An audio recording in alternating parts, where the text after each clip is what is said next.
सुप्रभात बच्चों, आज मैं आप लोगों को नवम पाठ यानी लेसन 9 पढ़ाने जा रही हूँ।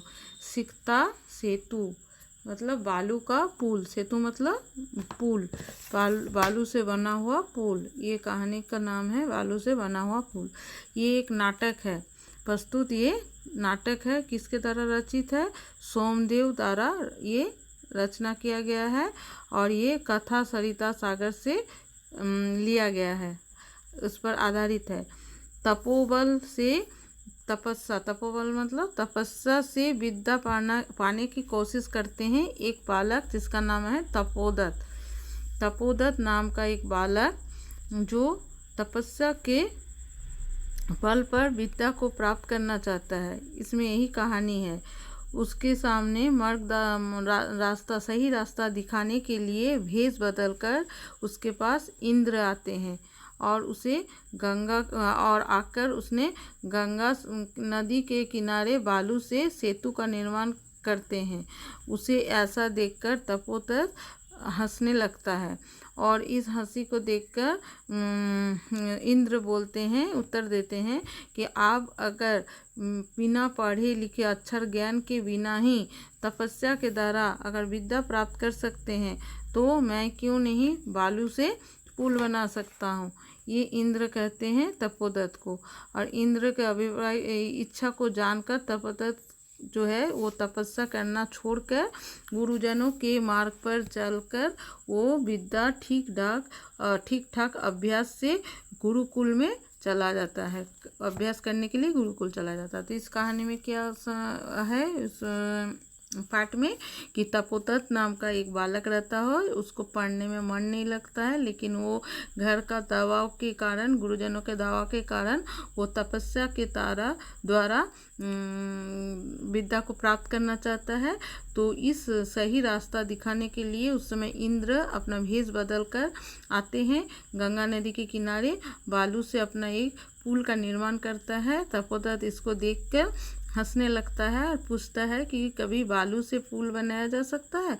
तब इंद्र ने उसे जवाब देता है कि अगर आप बिना अभ्यास का, बिना अक्षर ज्ञान का विद्या और तपस्या के द्वारा प्राप्त कर सकते हैं तो मैं क्यों नहीं बालू से पुल बना सकता हूँ। ये जानकर तपोदत्त को बहुत सोचने लगता है और वो तपस्या छोड़कर फिर वो विद्या को सही ढंग से जैसा अभ्यास करके ग्रहण करना चाहिए वैसे ही वो गुरुकुल में जाते हैं और जाके फिर विद्या प्राप्त करते हैं। अब आगे इस कहानी को हम पढ़ते हैं, उसको समझिए। तपोदत्ता यानी तपोदत्त।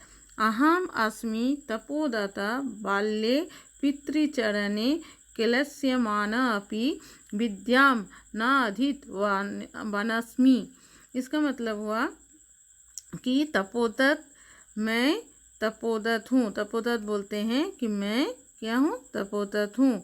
बचपन में पिता द्वारा संतप्त होने पर, मतलब प्रेशराइज करने के द्वारा, पिता के द्वारा संतप्त होने पर भी विद्या का अध्ययन नहीं किया, इसीलिए सभी परिजनों, मित्रों और बंधु बांधवों के द्वारा अपमानित हुआ हूँ।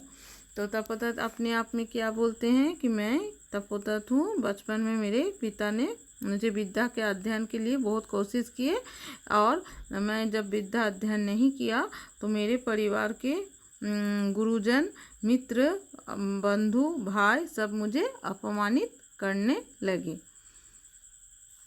ऊर्ध्व निःश्वास, ऊर्ध्व निःश्वास लंबी सांस लेकर, ऊर्ध्व मतलब लंबी, निःश्वास मतलब सांस लेकर, लंबी सांस लेकर। हा विद्ये किमित मया कृतं क्रीदिसि दुर्बुद्धि राशि दत्ता एतत् अपि न चिंतयम यत्। इसका मतलब हुआ कि हाय भाग्य, मेरे द्वारा यह क्या किया गया, तब कैसे दुर्बुद्धि थी यह भी न सोचा। कि एक फिर श्लोक है, तपोदत्त अपने आप से बोलते हैं, जब उसको सबसे अपमानित होने लगा तो अपने आप में बोलने लगते हैं कि मेरा कैसा भाग्य है जो मैं मेरे द्वारा कुछ भी नहीं किया गया, मेरे पास ये दुर्बुद्धि कहाँ से आ गया। ये सोचकर वो क्या बोलते हैं, परिधाने अलंकारे भूषितोऽपि न शोभते नरो निर्माण भोग्यु सभायां यति वा गृहे। परिधाने मतलब होता है वस्त्र, अलंकार मतलब आभूषण गहना, शोभते मतलब शोभा देते हैं, वह मतलब अथवा होता है, यू मतलब सम्मान समान। तो क्या इसका मतलब हुआ श्लोक का कि मनुष्य वस्त्रों से आभूषणों से भूषित होने पर भी मणि रहित भोगी के समान सभा में या घर में शोभित नहीं होता। अगर मनुष्य के पास बहुत सुंदर वस्त्र है और आभूषण भी है, उससे पूरा सजा हुआ है आभूषण और वस्त्र से, अगर उसके पास मणि नहीं है, मणि यहाँ पर विद्या को कहा गया है, अगर उसके पास विद्या नहीं है तो वो कैसा है, घर में वो शोभित नहीं होता है, वो घर में सुंदरता, उसको सब कोई अपमानित करता है। सब चीज़ होते हुए भी उसके पास अगर विद्या ना हो तो उसको सम्मान नहीं मिलता है। इस श्लोक का मतलब यही हुआ। उसके बाद फिर क्या कहते हैं, किंचित विस्मृति। किंचित विस्मृति मतलब किंचित विस्मृति भवतु किमेतेन, कुछ सोचकर। किंचित विस्मृति मतलब कुछ सोचकर या विचार कर। किंचित मतलब हो गया कुछ, और विस्मृयस्य मतलब सोच समझकर या सोच विचार कर। भवतु किमेतेन ठीक है, इससे क्या, भवतु किमेतेन इससे क्या, इसका मतलब हुआ ठीक है, इससे क्या। दिवसे मतलब दिन में, मार्ग भ्रांता रास्ता में घूमते हुए, संध्या मतलब शाम, यावत तब तक, यदि मतलब यदि हो गया, गृहम उपेति तथापि वरम, यदि घर आता है तो वो भी श्रेष्ठ है।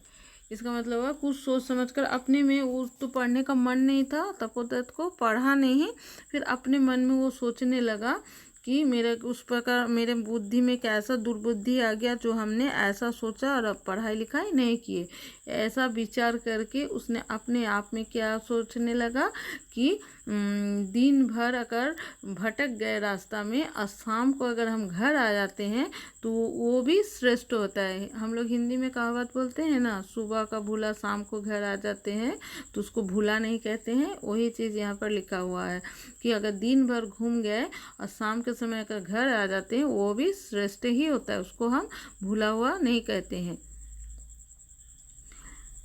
न अशोभ्रांत मन्यते, वो भटका हुआ नहीं माना जाता है, क्योंकि दिन भर भटका लेकिन शाम के समय वो घर आ गया तो उसको हम लोग भटका हुआ नहीं मानते हैं। तो न अशोभ्रांत मन्यते मतलब वो भटका हुआ नहीं माना जाता है। ऐसा इदानीम तपश्चर्या विद्यां वाप्तुं प्रवृत्तो अस्मि, तो अब तपस्या से विद्या प्राप्त करने में प्रवृत्ति हूँ। क्या है, अब तो मेरे पास तो अक्षर ज्ञान का रुचि नहीं है, अक्षर के द्वारा तो हम विद्या प्राप्त नहीं कर सकते हैं। अब हम क्या करेंगे, तपस्या के द्वारा विद्या प्राप्त करेंगे।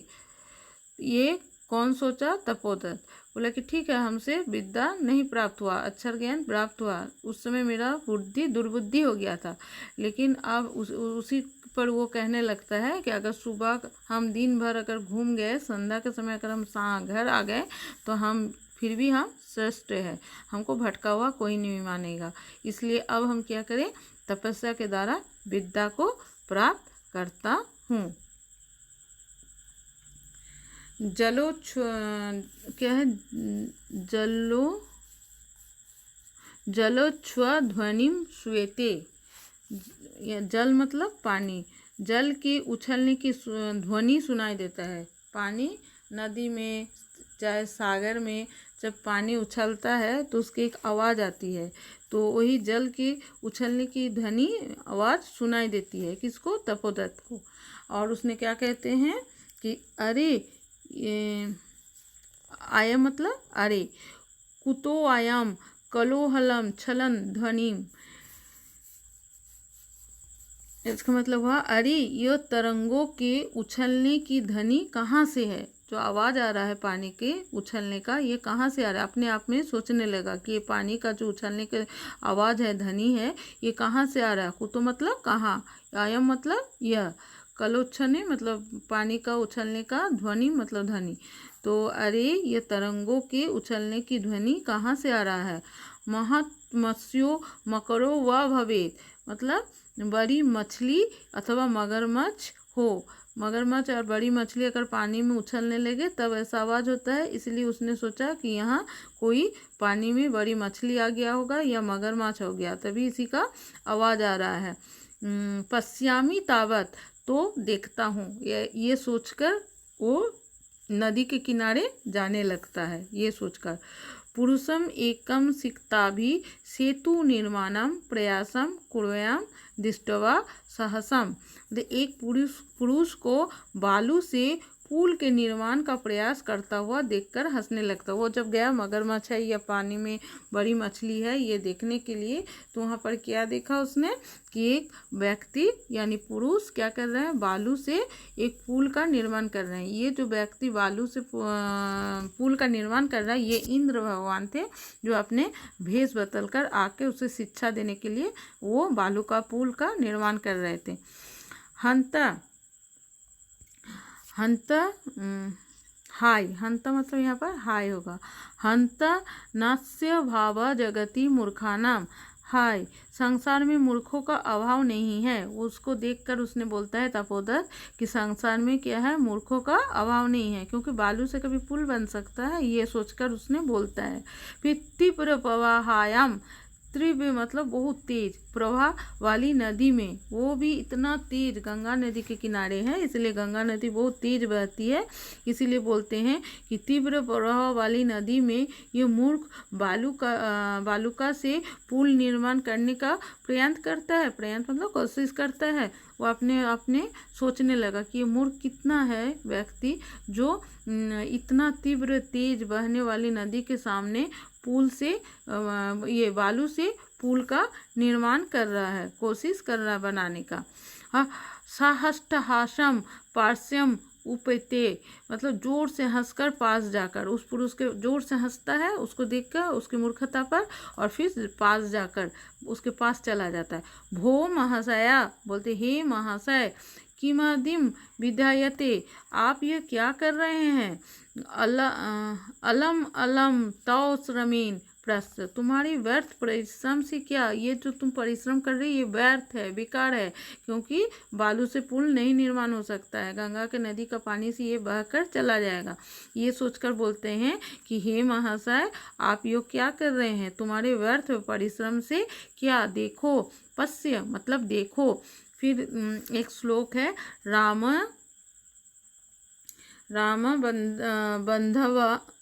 बंधवा इयं सेतुं बबन्धं रामो बबन्धं इयं सेतु शिलाभिः करातलये विद्याधव बालुकाभिस्तं याति त्वं तीरितं ताम। तो इसका मतलब हुआ राम ने समुद्र में जिस पुल को पत्थरों से बनाया, तुम उसको बालू से बनाकर राम का अतिक्रमण करना चाहते हो। कहता है कि भगवान राम जो थे वो पत्थर से पुल बनाए थे ना सागर पर, तो उसी पर कहता है कि राम तो समुद्र में पुल बनाए थे पत्थर से, और तुम उसी के बराबरी, अतिक्रमण मतलब उसका बराबरी करना चाहते हो, बालू से पुल बनाना चाहते हो राम की तरह। चिंतयतो तावत तो सोचो, तावत मतलब तो, और चिंतयतो मतलब सोचो, तो सोचो। सिक्ताभि मतलब बालू से, क्वचित सेतुम कर्तुम यचते, बालू से कहीं सेतु बन सकता है। तो क्या कहते हैं कि सोचो, ये बालू से कहीं सेतु बन सकता है। अब एक एक वर्ड का मीनिंग हम पूरा शुरू से बता देते हैं। तपस्यारत मतलब तपस्या में लीन। सिक्ता सेतु रेत का पुल यानी बालू, रेत मतलब बालू का पुल। पितृचरणे पिताजी के द्वारा क्लेशयमान व्याकुल किया हुआ गर्हिता मतलब अपमानित, गर्हिता मतलब अपमानित, अधितवान मतलब पढ़ा, ज्ञाति जने यानी बंधु बांधव रिश्तेदार, निश्वस्य लंबी सांस लेकर, परिधाने मतलब वस्त्र, अलंकारे मतलब आभूषण, शोभते मतलब शोभता हुआ, सुंदर लगता हुआ, वा मतलब अथवा, यू मतलब समान। फिर है मार्ग भ्रांता, पथभ्रष्ट मतलब रास्ता भटक जाना, तत्पश्चाई तपस्या से, तप आश्चर्याया मतलब तपस्या से, जलोच्छ्वल ध्वनिम जल के उछलने की आवाज़, पानी के उछलने की आवाज़, कल्लोलोच्छव ध्वनिम तरंगों के उछलने की ध्वनि, कुर्वाणम करते हुए, साहसम हंसते हुए, कुता मतलब कहाँ से, उपेति मतलब प्राप्त करता हुआ, विरिमिष्य मतलब सोचकर या विचार कर, जगति मतलब संसार में, सिकता भी अभी बताए, सिकता भी मतलब बालू से, सा अट्टहासम बहुत जोर से हंसना, जोर से हंसकर, पार्सम मतलब पास, उपत्य मतलब समीप जाकर, विधीयते मतलब किया जाता है, अलम मतलब व्यर्थ, मकरातलय मतलब समुद्र में, अतिरामतात राम का अतिक्रमण, राम से आगे जाना, राम से भी आगे बढ़ जाना, शिला भी मतलब पत्थर। तो आज इतना पढ़ाते हैं, नेक्स्ट वीडियो में बता देंगे।